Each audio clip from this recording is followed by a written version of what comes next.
বাহ, মনে হচ্ছে অনেক টেস্টি হবে আজকে। বাবা, আজকে কি বানাচ্ছো তোমার বার্থডে উপলক্ষে?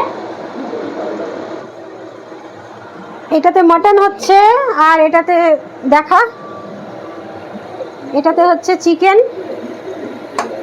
ওয়াও, ওই বড় লেগ পিসটা। হ্যাঁ, এটাতে চিকেন হচ্ছে, আর এইটাতে হচ্ছে মটন। আর এই যে বৌদি পোলাও বানিয়েছে। ওয়াও, এতটা পোলাও। হ্যাঁ, বৌদি পোলাও বানিয়েছে। সুন্দর হবে। জানি না, খেলে বুঝতে পারা যাবে। আপাতত মটনটা চিকেনটা বানাচ্ছি। আজকে আমার জন্মদিন, আমার জন্মদিন উপলক্ষে আমি এটাই বানিয়ে খাওয়াচ্ছি। যদিও জন্মদিনে তাকেই বানিয়ে খাওয়ানো হয়, ওবেলা বানিয়ে খাইয়েছে আমাকে আমার বৌদি।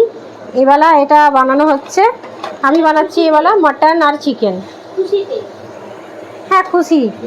খুশিতে না তো কি দুঃখে বানাবো? না, আমি এমনি বলছি। তো আর কি, দেখে তো মনে হচ্ছে অনেক টেস্টি হয়েছে রান্নাটা। খেলে বোঝা যাবে, কিন্তু প্রবলেমটা হলো আমি খাসি খাই না। খাসি খাস না? না, তো একটু খাবি না, টেস্ট করে দেখবি কেমন বানিয়েছি। আমি চিকেনটা নিশ্চয়ই টেস্ট করে দেখবো যে কেমন হয়েছে।